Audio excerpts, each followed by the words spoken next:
Selamat malam Bapak, Ibu, dan saudara-saudara yang dikasihi Tuhan Yesus Kristus. Pada malam hari ini kita akan melakukan ibadah keluarga bersama-sama jemaat GPIB Pelita semua, baik yang ada di ruangan ini maupun yang ada di rumah. Pada ibadah keluarga ini akan dipimpin oleh Pendeta Bapak Moras Simatupang. Kiranya melalui ibadah dan melalui firman-firman-Nya kita dituntun untuk melakukan jalan yang benar di hadapan Tuhan. Bapak, Ibu, dan saudara yang dikasihi Tuhan,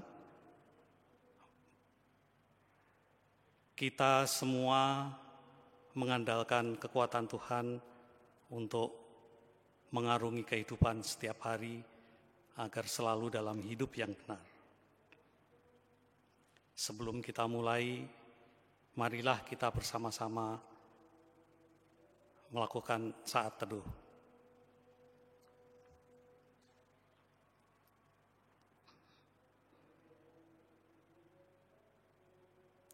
Selesai. Umat yang dikasihi dan mengasihi Tuhan Yesus, marilah kita berdiri untuk menghadap Tuhan dan menyembah serta memuliakan nama-Nya. Karena kasih setianya besar atas kita, mari kita puji Dia dari Kidung Jemaat 14, bait yang pertama.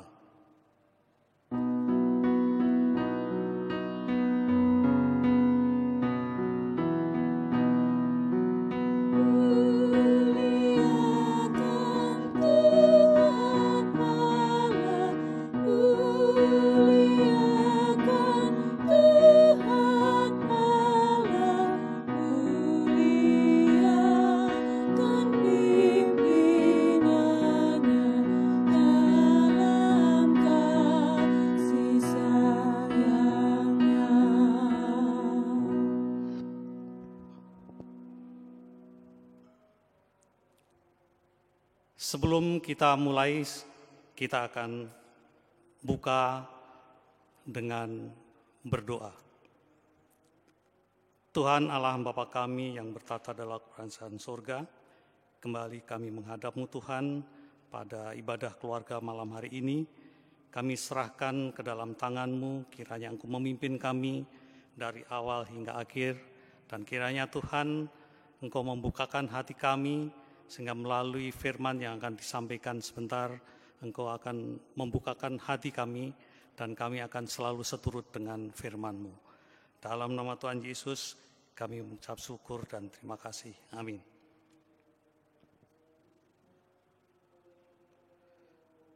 Umat yang dikasihi Tuhan, selanjutnya kita akan menyanyikan Kidung Jemaat 36, bait yang pertama, Dihapuskan Dosaku.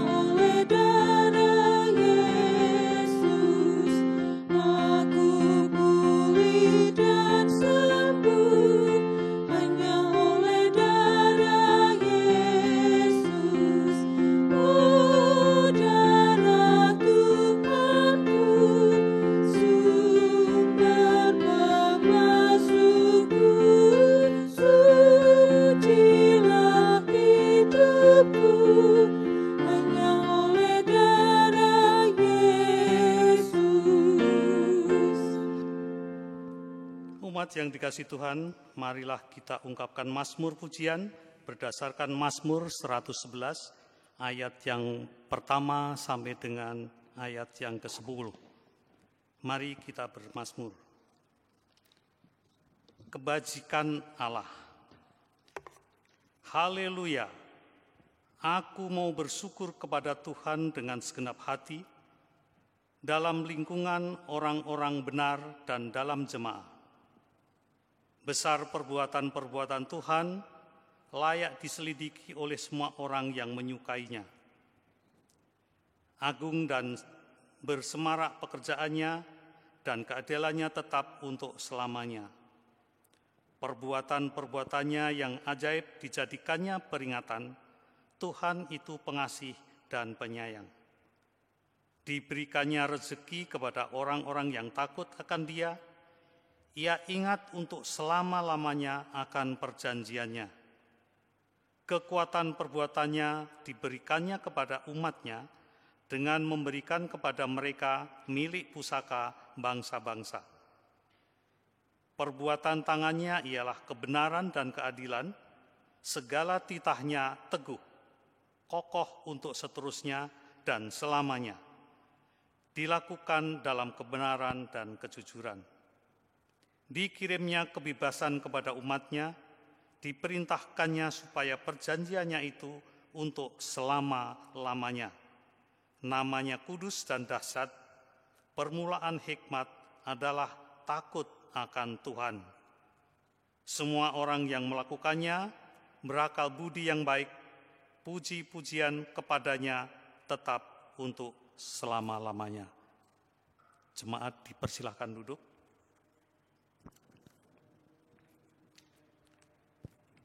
Umat Tuhan, mari kita menyanyi dari Kidung Jemaat 14, bait yang ketiga, Muliakan Tuhan Allah.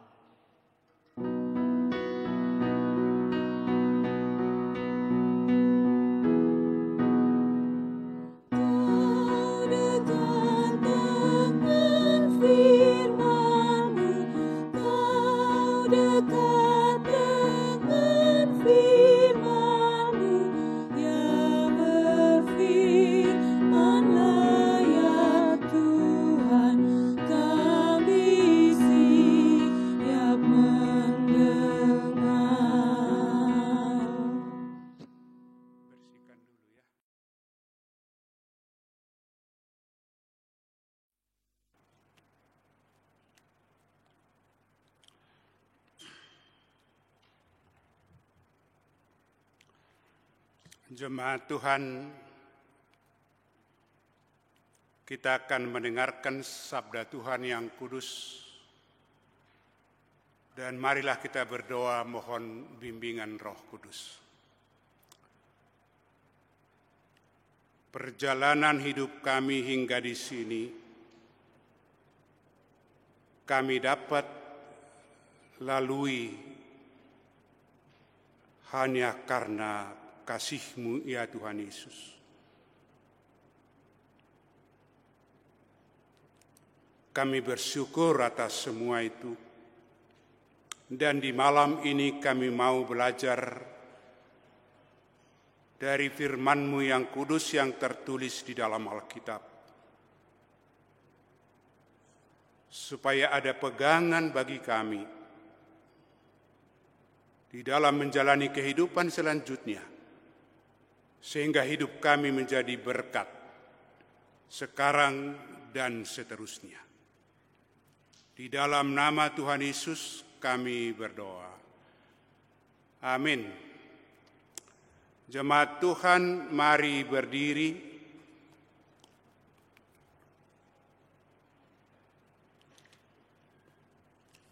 Untuk mendengarkan firman Tuhan dari Amsal pasal 4, Amsal 4 pada ayatnya yang ke-5 dan ke-6.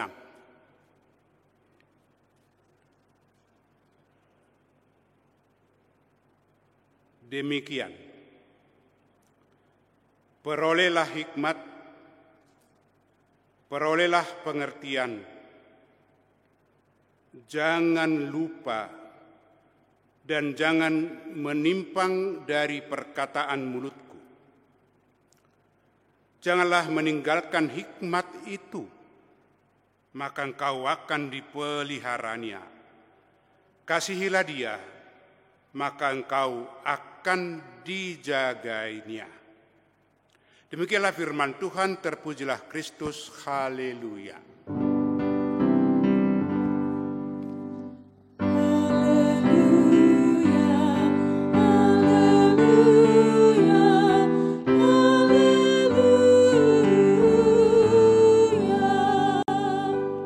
Silakan duduk. Selamat malam Ibu Bapak dan anak-anak yang ada di rumah. Bukan menonton Pendeta Mora berkhotbah, tapi kita bersama-sama beribadah walaupun tidak berada di tempat yang sama. Yang kedua yang saya mau katakan dan minta, tolong Alkitab disiapkan masing-masing. Alkitab. Jangan di handphone, karena handphone nanti Anda lihat tentang saya, di situ foto saya, wajah saya. Ketika saya ajak membuka Alkitab, bingung Anda, kelabakan, matikan handphone atau dan sebagainya. Jadi tolong Alkitabnya ditaruh di depannya, Bapak, Ibu, diaken, penatua, juga anak-anak. Mudah-mudahan anak-anak ada. Saya ulangi, siapkan. Sudah siap ya? Pasti sudah siap. Ibu Bapak sekalian, tema GPIB di bulan September, dan ini kurang diperhatikan. Sebenarnya kalau kita membaca SBU dan SGDK atau khotbah GPIB atau renungan pagi dan sore malam, harus selalu bersumber atau mengarah ke tema yang dibuat. Tema GPIB bulan September adalah generasi penerus yang menjadi berkat. Jadi setiap kita membaca itu sudah diarahkan supaya semua dari orang tua mendorong anak-anaknya siap menjadi berkat. Anak-anak juga yang muda siap meneruskan apa yang dinasihatkan supaya mereka menjadi berkat. Dan itu juga yang disampaikan oleh penulis Amsal di pasal 4 ini, yaitu nasihat kepada orang tua dan kepada yang muda atau generasi penerus. Kalau kita lihat judulnya adalah nasihat untuk mencari hikmat. Dengarkanlah hai anak-anak, didikkan seorang ayah, dan perhatikanlah supaya engkau beroleh pengertian. Itu nasihat daripada Salomo karena dia punya pengalaman dalam hidupnya menjadi seorang yang berhikmat, tidak dengan begitu saja terjadi dia berhikmat.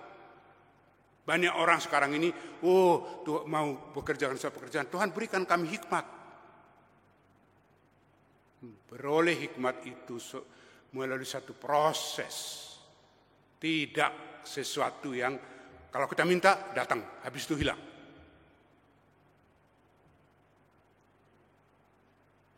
Dan dikatakan oleh Salomo atau penulis ini, perolehlah hikmat, perolehlah pengertian. Apa itu hikmat?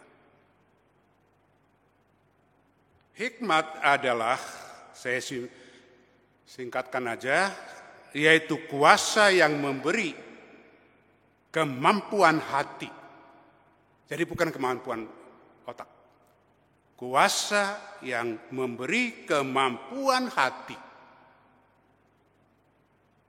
Sehingga paham, menimbang, dan membedakan antara yang baik dan yang jahat. Itu bukan soal logika, tapi hati. Kemampuan hati untuk menimbang, membedakan mana yang benar, mana yang jahat. Sebab kalau pikiran, orang yang jahat kalau cocok dengan pikiran kita itu enggak, itu bagus itu. Malah orang yang baik kalau tidak cocok dengan pikiran kita ya kita anggap tidak baik itu. Itu bukan hikmat. Juga hikmat adalah kuasa yang memberi pengertian untuk mengambil satu keputusan secara tepat dan benar. Jadi hatinya mampu menimbang, menetapkan mana yang baik benar. Dan dalam sikap dan tindakannya melalui pengertian yang disponsori atau ditopang oleh hati yang menimbang baik dan benar, dapat mengambil tindakan dengan tepat dan benar. Itu hikmat. Jadi hikmat itu bukan soal fasih berdebat, fasih mengalahkan orang berdebat, bukan. Tetapi kemampuan hati menimbang yang benar, membedakan yang benar dan yang jahat. Itu benar atau tidak? Itu pantas atau tidak? Demikian juga dengan hati yang mampu menimbang itulah timbul dan diberi kemampuan untuk bertindak, mengambil keputusan dengan tepat dan benar. Perlu dilakukan atau tidak. Hal itu dapat kita lihat dalam hidup Salomo. Ketika, saya ceritakan sedikit, ketika dua orang perempuan sama-sama baru melahirkan, tertidur, yang satu menindis anaknya sampai mati, yang satu anaknya hidup. Yang anak dia menindis anaknya sampai mati itu pikirannya hebat. Dia ganti anaknya kepada anak orang yang hidup itu. Dan dia berkatakan, itu anak saya, anakmu yang mati. Dia ngotot. Dan dia berdebat di depan Salomo. Dan Salomo sempat bingung. Siapa yang sebenarnya yang benar? Anak siapa yang mati, anak siapa yang hidup? Tapi lihat, Salomo itu sederhana. Hikmatnya itu. Begitu dia melihat sulit untuk ditemukan siapakah yang benar, siapa yang salah. Salomo ambil pedang. Dia katakan, lebih baik satu sudah mati, maka lebih baik dua-dua mati, dan kita belah yang masih hidup ini. Supaya separuh untuk kamu, separuh untuk kamu. Itu hikmatnya. Hikmatnya apa? Dari hatinya. Dia mau melihat sikap ibu ini. Ibu yang punya kasih kepada anaknya. Dan ibu yang hanya berpura-pura punya anak yang masih hidup. Benar. Ibu yang punya anak sudah mati dan mencuri anak lain itu, dia berkata, enggak apa-apa, belah saja. Betul itu, enggak apa-apa supaya adil. Karena hatinya memang tidak kepada anak itu, tidak punya kasih.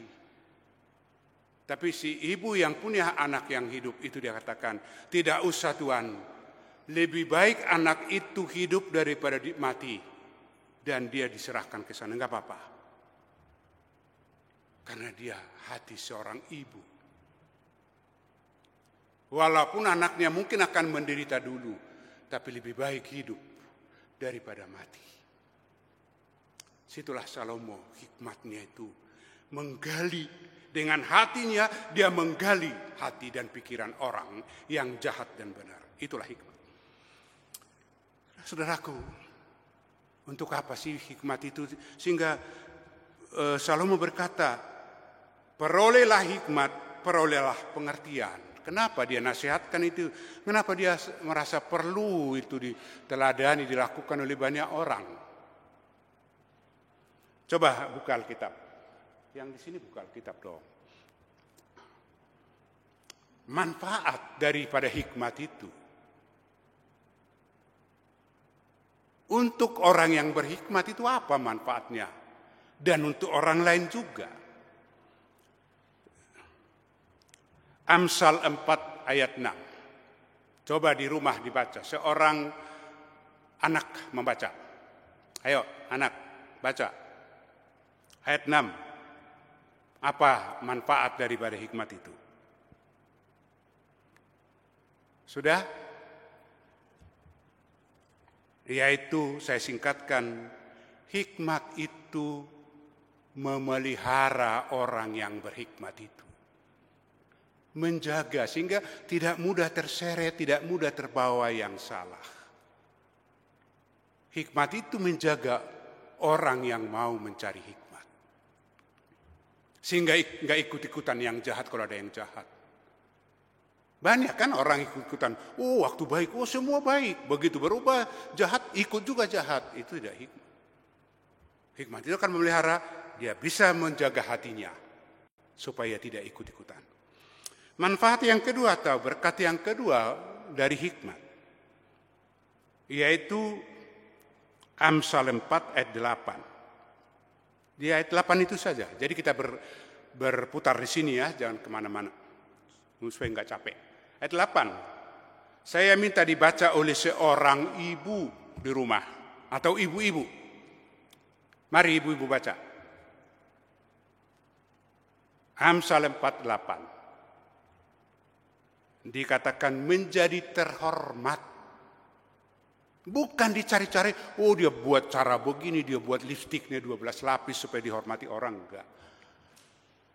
Hikmat itu sendiri membuat hati itu menjadi baik dan tampil menjadi baik tanpa dibuat-buat, tanpa diada-ada, dan jadi dihormati orang. Ini manfaat yang ketiga atau berkat yang ketiga dari orang yang peroleh hikmat, yaitu menerima mahkota. Ibu-ibu baca lagi, atau jangan ibu-ibu, nona-nona, ikut ibadah nona-nona di rumah. Mungkin tidak ada ya. Aduh kasihan. Hanya bapak ibu yang tua-tua nampaknya ini dan anak kecil. Tapi nggak apa-apa, masih ada nona, pasti ada. Coba dibaca ayat 9. Nona-nona di rumah, gadis-gadis. Gadis ya? Gadis atau nona? Terserahlah. Menerima mahkota. Oh, kalau ada pertandingan, maunya jadi juara kan? Dapat apa? Mahkota, dapat piala. Orang berhikmat itu diberi oleh hikmat itu menjadi dia memiliki mahkota. Yang tidak, dia dengan sendirinya dia menjadi dihargai orang lain. Dilihat berwibawa oleh orang lain. Bukan karena dia kayak keren gitu, kayak supaya dia, atau senyum dibuat-buat, tidak. Dia menjadi berwibawa. Karena hatinya memang. Orang, kalau perempuan mengatakan inner beauty. Kecantikan itu berasal dari dalam hati. Secantik apapun orang wajahnya, kalau mukanya, hatinya tidak baik, akan kelihatan menjadi tidak cantik. Tapi sesederhana apapun orang wajahnya, tapi kalau hatinya gembira dan kokoh, kuat menimbang yang baik dan benar, dia akan menjadi cantik. Yang ketiga, Amsal 4 ayat 10. Agak panjang ya, sabar ya. Sabar. Ayat 10. Tolong membaca ini opa oma yang sudah berumur di atas 60 tahun yang ada di rumah. Coba. Kalau belum dapat kacamata, ambil dulu kacamatanya. Sudah, baca dulu ayat 10. Opa oma di rumah. Sama-sama opa oma. Jangan beralasan, aku nggak bisa baca lagi. Kalau lihat duit cepat. Apa dikatakan di situ? Hikmat itu membuat engkau berumur panjang. Sehat. Karena ibu bapak, sumber kesehatan itu bukan di tablet yang keluar dari yang kita makan dari kaleng-kaleng itu, bukan hanya itu. Di pasal 3 dikatakan di situ, hikmat itu membuat tulang sumsummu menjadi segar. Hati yang segar membuat tubuh menjadi sehat. Hati yang segar membuat pikiran menjadi sehat. Dan hati dan pikiran yang sehat membuat tubuh menjadi sehat. Umur bertambah. Jadi bukan karena ini itu hikmat. Dan terakhir yaitu masih ada lagi ya. Di ayat 8 itu juga tadi ada disebut umur panjang di ayat 8 karena sehat. Kalau ini saya baca ayat 8 ini ya. Junjunglah hikmat maka engkau akan ditinggikannya. Engkau akan dijadikan terhormat apabila engkau memeluknya. Ia akan mengenakan karangan bunga yang indah di kepalamu, dan sebagainya.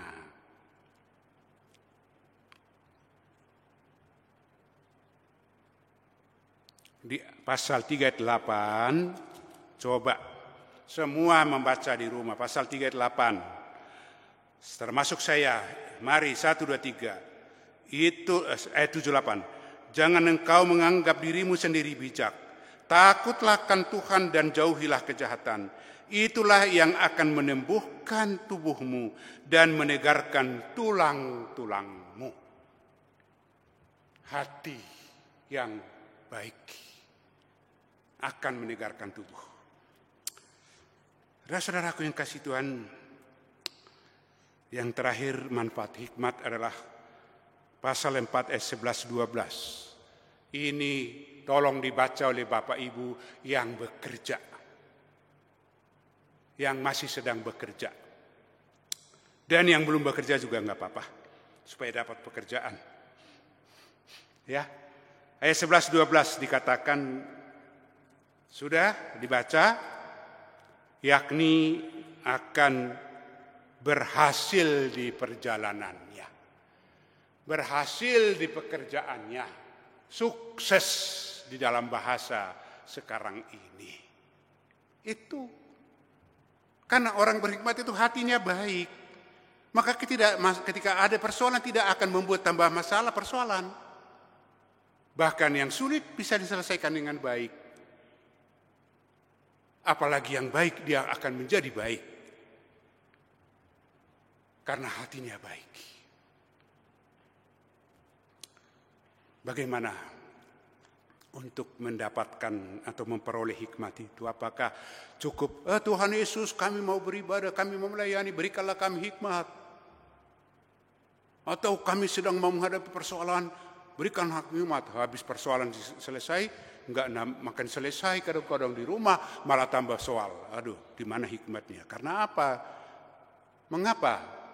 Seringkali termasuk di rumah tangga, di gereja, di masyarakat, hal kecil bisa menjadi besar. Apalagi yang besar tidak pernah selesai-selesai. Kenapa? Karena tidak diselesaikan dengan hikmat. Tidak didekati dengan hikmat. Mengapa tidak? Karena tidak berhikmat. Mengapa tidak berhikmat? Karena tidak memperoleh hikmat. Oleh karena itu jalan memperoleh hikmat, ya, yakni coba dibaca oleh seorang diaken, penatua yang suka-suka nasihatin ya, penatua deh, penatua coba, Bapak Ibu penatua di rumah coba dibaca pasal 9 ayat 10. Pasal penatua, ibu penatua pun dia tolong baca pasal 9. Apa itu? Permulaan hikmat adalah takut akan Tuhan dan mengenal Yang Maha Kudus adalah pengertian. Itu berapa? Jadi jangan ketika melayani berikan aku hikmat, habis melayani, kadang-kadang ucapan ini gatal menjadi ucapan, jadi nggak karuan kemana-mana. Takut akan Tuhan, itu yang pertama. Yang kedua di pasal 4 ayat yang ke 14, 15, 26, 27.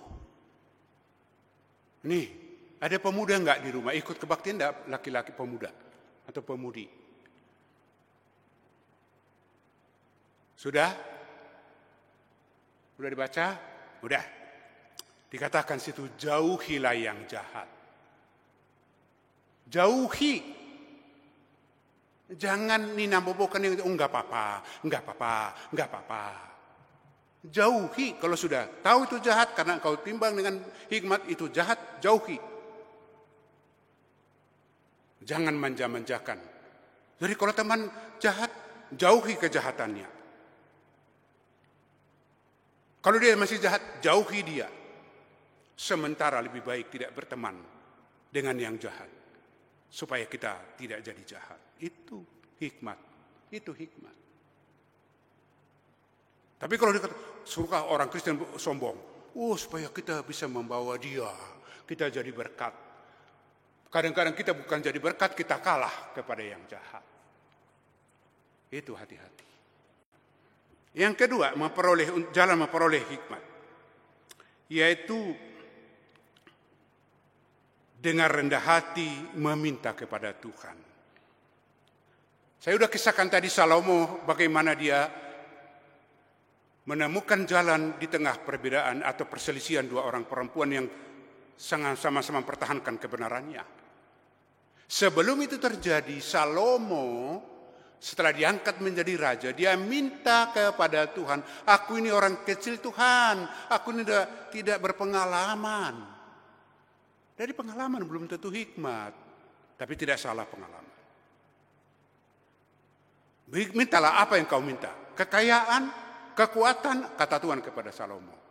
Salomo bilang, yang ku minta ada satu Tuhan, berikan aku hikmat untuk menimbang mana yang benar dan mana yang salah, sehingga aku dapat menuntun umatmu ini dengan baik, memimpin umatmu dengan baik.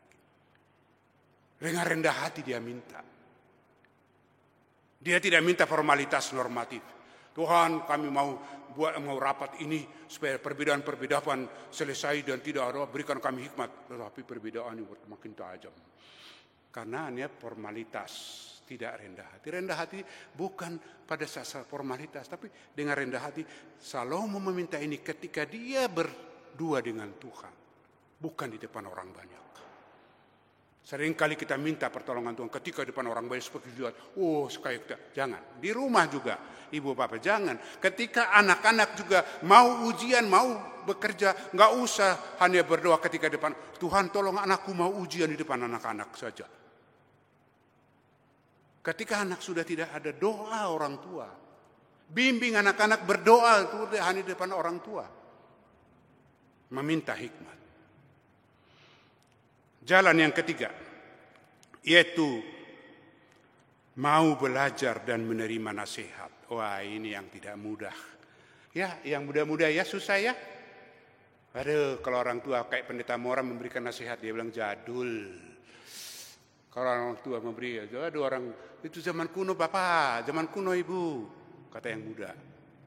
Ya, atau juga orang-orang tua, wah kita sudah tua, lebih pengalaman. Kita pernah tua 50 periode, 50 nggak ada ya. Sudah lama. Kita pemandu lagu berpuluh tahun. Tidak mau mendengar. Sehingga tidak makin maju, makin mundur, makin tidak berhikmat, makin tidak punya hati.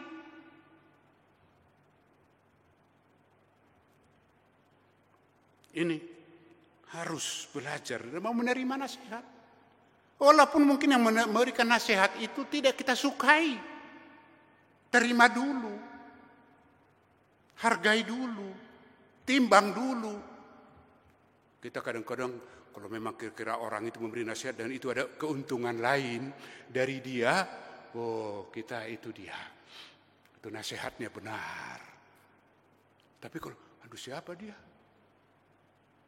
Gimana itu? Enggak. Dan inilah, saya mau katakan jujur di hadapan ibu bapak sebagai jemaat. Kadang-kadang kelemahan pendeta itu tidak mau menerima nasihat dari jemaat. Pendeta hanya mau tahu saya pendeta memberi nasihat. Ibu bapak, saya mau mengaku, saya udah tua. Sudah tua kan? Sudah tua saya belum? Udah. Kalau saya setiap habis khotbah, saya tanya anak-anakku di rumah. Saya tanya nasihat mereka. Sebelum saya berkhotbah juga. Sebelum saya berkhotbah. Saya tanya nasihat. Pendapat anak-anakku.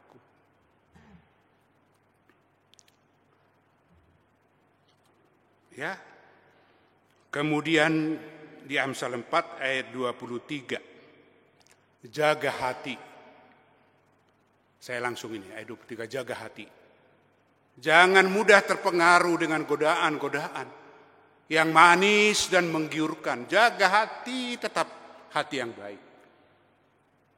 Ada beberapa orang bertanya kepada saya, Pak Pendeta, kenapa anak Bapak tidak ada satupun yang pendeta? Tidak apa-apa ya saya ngomong ini di depan ibu bapak. Tulus saya. Saya katakan pada anak saya ketika masih mereka sekolah, saya tidak minta Anda jadi sekolah teologi atau pendeta. Tapi saya minta Anda adalah menjadi orang yang berhati pendeta. Sebab untuk apa jabatan tapi hatinya tidak.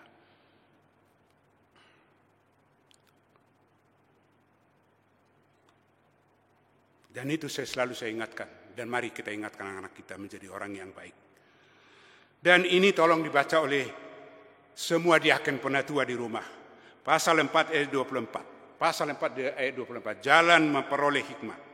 Pasal 4 ayat 24. Oleh penatua dan diaken ibu bapak di rumah. Dan sekarang ada di sini penatua satu. Tolong baca Pak. Berdiri Bapak. Ayat 24. 23-24 baca saja.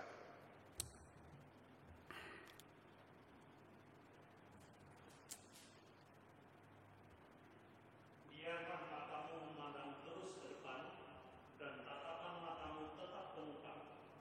Tempuhlah jalan yang rata dan hendaklah tetap segala jalan. Ayat 24. 24. Buanglah mulut serong daripadamu dan jauhkanlah bibirnya dolak daripadamu. Buanglah mulut serong, buanglah mulut yang bolak-balik.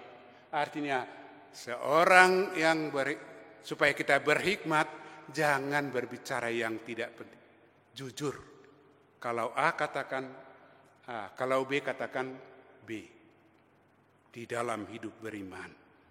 Jangan bolak-balik. Jangan dolak-dalik. Jangan putar apa? Putar lidah. Bukan. Apa adanya. Apa adanya. Itu akan membuat kita berhikmat. Itulah ibu bapak. Terakhir menjaga mata. Ini untuk yang muda-muda kali ya, tapi untuk semua. Orang tua juga banyak sekarang membuka matanya mata liar ya. Mata apa namanya itu? Mata keranjang, mata keranjang. Istrinya sudah cantik, kesana lagi matanya. Atau suaminya sudah ganteng, matanya. Atau matanya melihat harta orang, apa yang ada padanya tidak dijaganya. Tuh. Yaitu pasal 4:25. Jaga mata. Karena di dalam pepatah Indonesia ada katakan begini, dari manakah datangnya cinta? Dari mana datangnya lintah? Dari mana datangnya cinta? Dari mata turun ke hati. Kalau mata melihat yang jahat diturunkan ke hati, hatinya makin jahat. Kalau matanya dijaganya selalu menghindar dari kalau yang tidak baik, udah hatinya jadi baik. Kalau hati jadi baik, kita berhikmat. Dan orang berhikmat akan menjadi segar batinnya. Pikirannya segar ya. Itulah 2 poin itu manfaat hikmat dan jalan mendapatkan memperoleh hikmat. Itulah nasihat daripada penulis ini. Perolehlah hikmat, perolehlah pengertian. Saudaraku yang kasih Tuhan, udah capek ya? Bolak-balik buka kitab gitu. Tuh. Mudah-mudahan berguna. Saya mau sampaikan menjelang menutup, yaitu orang berpikir hikmat itu hanya untuk menyelesaikan persoalan besar. Saya ulangi, hikmat tidak hanya berkaitan dengan perkara-perkara besar. Akan tetapi berkaitan dengan hidup kita yang kita hadapi setiap hari. Dengan hikmat mengelola rezeki dari Tuhan. Dengan hikmat menasihati anak. Dengan hikmat bergaul dengan tetangga. Dengan hikmat kita menjaga kehidupan dan kesehatan kita. Hikmat artinya hati yang baik. Saya pernah dalam pelayanan Di situ saya selalu teringat sampai sekarang. Ketika kebaktian rumah tangga seperti ini, habis kebaktian rumah tangga, tradisi GPB kan makan, pelita kurang. Apa bagus juga itu. Pas makan, dihidangkan oleh tuan rumah makanan, tidak apa-apa saya katakan dari sini, makanan B2. Sedangkan bapak ini darah tingginya, dia harus makan obat terus. Dia ada di depan saya, dia ambil itu bak. Saya tegur, Pak, kan bapak dilarang makan itu karena tekanan darah tinggi yang cukup tinggi. Dia jawab apa? Pinjam hari, nanti di rumah makan obat. Hatinya tidak menimbang apakah benar, tidak lama selesai. Jangan. Ketika kita sakit, hikmat perlu. Ketika ada pergumulan perbedaan pendapat dengan suami istri, hikmat perlu. Ketika ada sikap anak-anak yang tidak menenangkan kita, jangan emosi, hikmat. Jika kita berhikmat dan bijaksana mengurus perkara kecil dalam hidup ini, dan dapat berdampak besar yang menjadi berkat bagi kita maupun sesama dan lingkungan kita. Kita menjadi berkat, anak-anak kita menjadi berkat, rumah tangga kita menjadi berkat. Persoalan kecil dapat menjadi besar jika tidak diselesaikan dengan hikmat. Saya ulangi, persoalan kecil dapat menjadi besar jika tidak diselesaikan dengan hikmat. Tidak diselesaikan dengan bijaksana. Sebaliknya, persoalan besar dapat teratasi dengan baik apabila diselesaikan dengan hikmat dari Tuhan. Amin. Selamat malam Ibu Bapak. Tuhan berkati.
Marilah kita naikkan doa syafaat.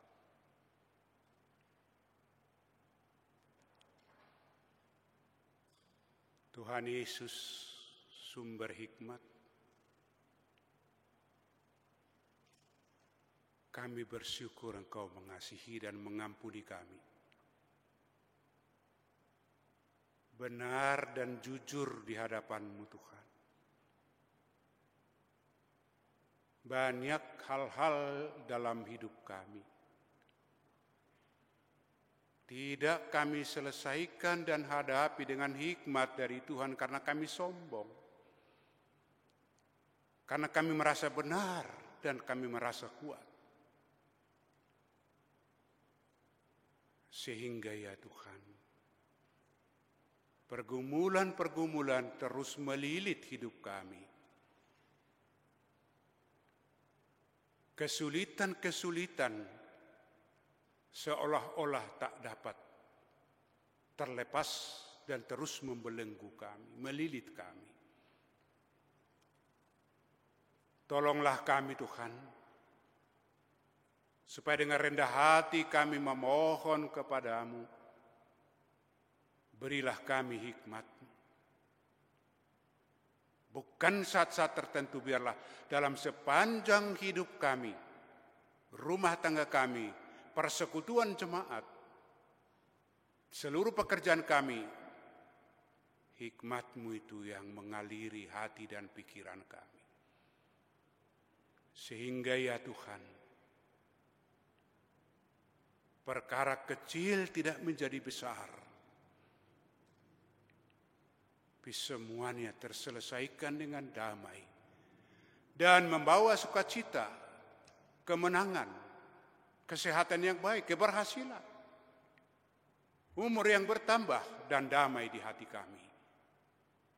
Juga generasi penerus kami, dari rumah tangga kami, dan dari gereja Tuhan, di mana saja.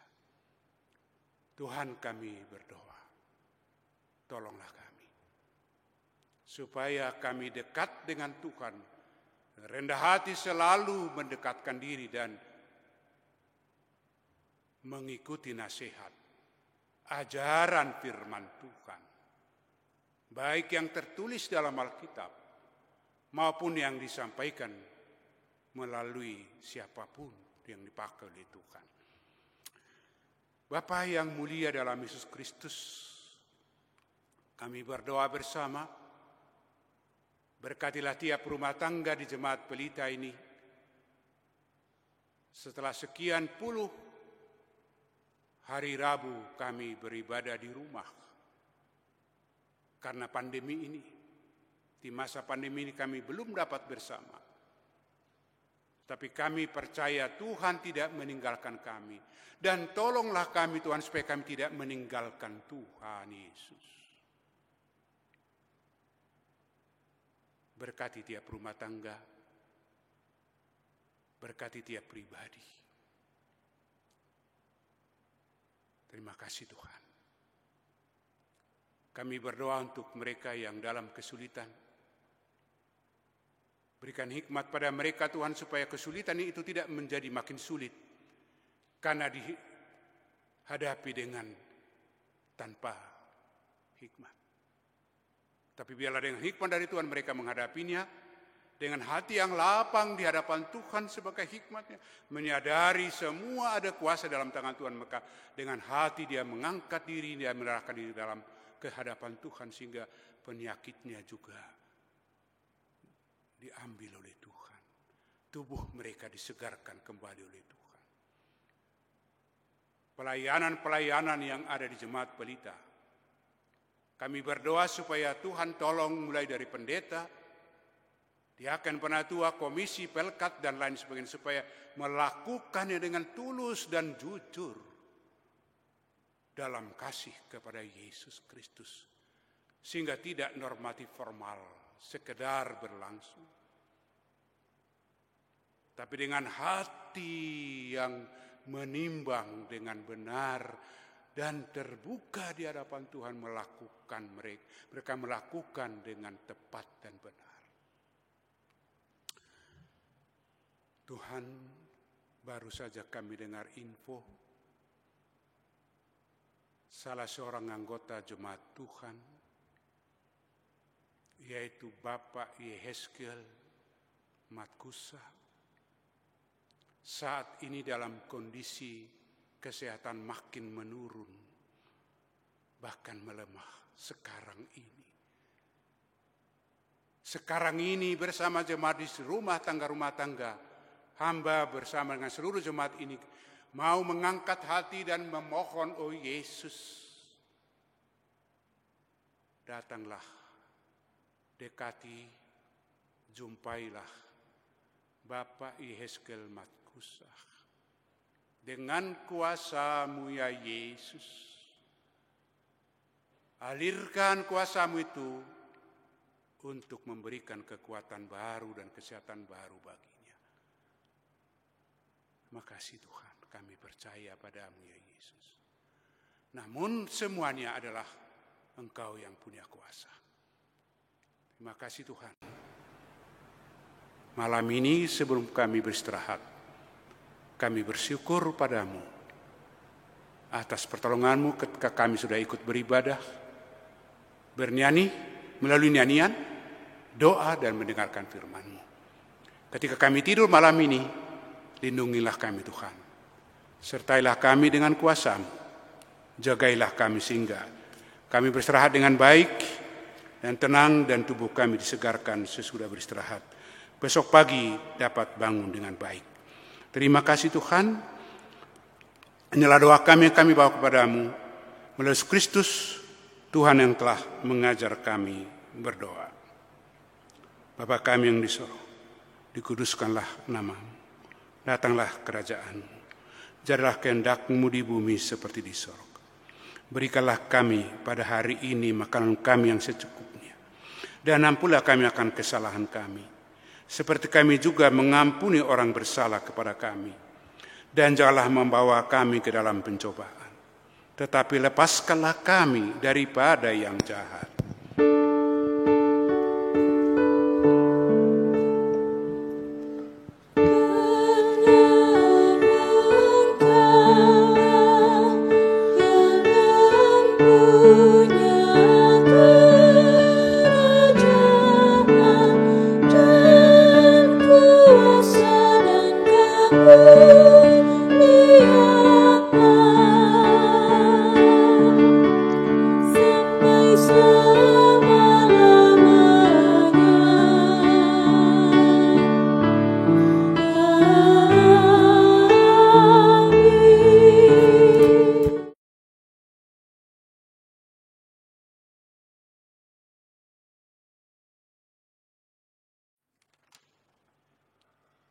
Tibalah saatnya bagi kita untuk memberikan persembahan. Firman Tuhan dalam Amsal 3 ayat 9 dan 10 menyatakan, "Muliakanlah Tuhan dengan hartamu dan dengan hasil pertama dari segala penghasilanmu, maka lumbung-lumbungmu akan diisi penuh sampai melimpah-limpah, dan bejana pemerahanmu akan meluap dengan air buah anggurnya." Sambil memberi persembahan, kita akan menyanyikan lagu dari Kitab Bakti 86, bait 1 dan 2, Aku Bersyukur.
Jemaat, marilah berdiri dan menyerahkan persembahan ini kepada Tuhan dalam doa syukur. Kita berdoa. Tuhan Yesus terkasih, terima kasih Tuhan karena pada ibadah ini Engkau kembali memberi kesempatan kami untuk memberikan persembahan. Kiranya persembahan kami bermanfaat bagi pertumbuhan gereja di tempat ini.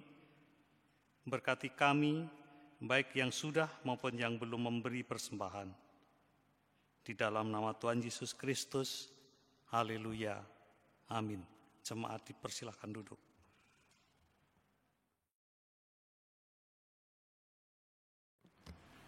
Jemaat Tuhan, kita akan akhiri ibadah malam ini.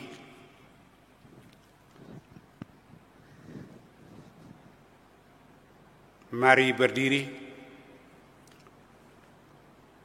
Marilah kita menjadi pelaku firman Tuhan dengan perkataan dan perbuatan yang memberkati hidup sesama kita. Kita bernyanyi.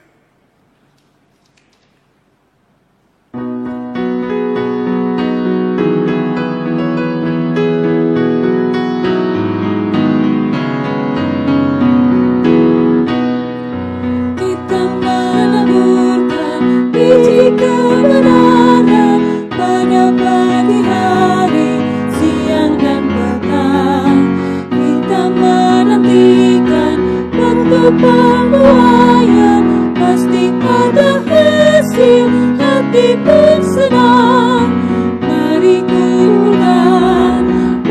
kumpulkan, pasti ada hasil, hati pun senang.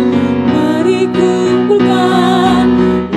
kumpulkan, pasti ada hasil, hati pun senang. Jemaat Tuhan, masukilah masa istirahat tidurmu malam ini. Dan sebelum itu kamu masuki dan kita nikmati masing-masing, kita serahkan hati dan pikiran kita ke dalam tangan Tuhan. Dan arahkanlah hati dan pikiranmu kepadanya, serta terimalah berkat-Nya. Damai sejahtera Allah yang melampaui segala akal dan pikiran akan memelihara hati dan pikiranmu dalam Kristus Yesus sejak saat ini, esok, dan kekal selama-lamanya.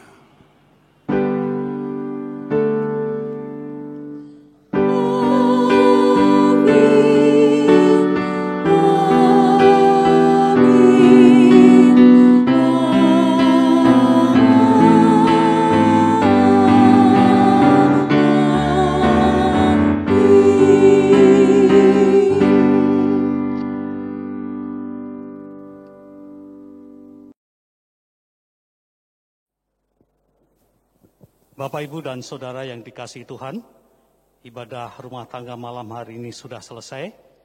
Kiranya melalui firman Tuhan yang sudah ditaburkan pada hari ini, kita akan hidup lebih baik dan mengikuti kehendak Tuhan. Terima kasih dan selamat malam.